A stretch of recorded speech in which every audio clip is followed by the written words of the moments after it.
Okay, let's dive right in. Imagine this. You're in that job interview, things are going great, and then the hiring manager leans forward and drops the question. You know the one. It sounds so simple, right? But man, it can make even the most confident person start to sweat. And here's the thing, most people totally get this wrong.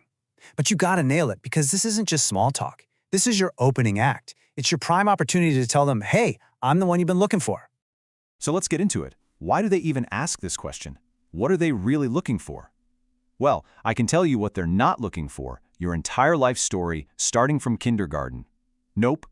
What they want is a quick, sharp pitch. They're trying to figure out a few key things really fast. Can you communicate clearly? Are you confident? Are you actually passionate about what you do? And maybe most importantly, have you done your homework on this company and this role? A great answer tells them you're a safe bet with huge potential. Okay, so that might sound like a lot of pressure, but here's the good news. You don't have to just make it up on the spot. Seriously, there are a couple of super simple, super powerful formulas that will help you nail it every single time. First up, we've got the past, present, future formula. It's a classic for a reason. It lets you tell a really clean, logical story. You start with your relevant experience, that's your past. Then you talk about what you're doing right now, that's your present. And you finish by connecting all of that to why you're excited about this opportunity, that's your future. It makes sense. It shows you're not just bouncing around randomly. All right, maybe you want something with a little more flair. Check out the hook bridge landing pitch. This one's all about making an impact and fast.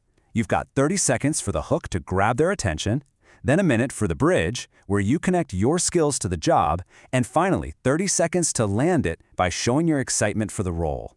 It's punchy, it's confident, and it shows you respect their time. Now here is the absolute golden rule no matter which of these you use. Are you ready? 2 minutes. That's it. Your entire answer should be 2 minutes or less. Why? Well, think about it. If you can boil down your entire professional story into a crisp 2-minute pitch, it shows you're an amazing communicator. It's a skill in itself. Okay, so you've got the structure down.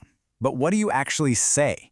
Let's talk about the building blocks of your story, the stuff that's going to make you stand out. All right, this next tool is a game changer for talking about your accomplishments. It's called the STAR method. And trust me, it's your new best friend for turning vague claims into solid proof. So here's how it works. It's super simple. S is for situation, you set the scene. T is for task, what was the goal? A is for action, what did you specifically do? And R is for result, what was the outcome? See? Instead of saying I'm a great problem solver, you tell a mini story that proves it. It's way more powerful. And when you get to that results part, here's a pro tip. Use numbers, always. Saying you reduced call times is okay, but saying you reduced call wait times by 20%, that's what gets their attention. Numbers are proof. And this is probably the most important piece of advice I can give you. You have to tailor your story to the job you're applying for. Read that job description like it's a treasure map. Figure out their problems, and then present yourself as the solution. Okay, we've talked a lot about what to do, but knowing what not to do is just as important. Let's go through some of the biggest mistakes people make so you can avoid them. First up, and this is a big one, do not just recite your resume. They have a copy, they've read it. Your job is to bring that piece of paper to life. Tell the story behind the bullet points. Next, please do not give your entire life story. They don't need to know where you were born or what your favorite dinosaur was in 3rd grade. Keep it focused on your professional journey, the stuff that's actually relevant to the job. Also, try to avoid oversharing. This isn't the time to get into politics or really personal stuff. You're there to build a professional connection. Keep it focused on work and you'll be golden. And finally, don't ramble. Nothing screams unprepared like a story that just goes on and on. This is exactly why you practice.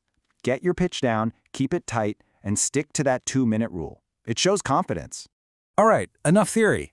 Let's put this all together and look at a couple of killer examples.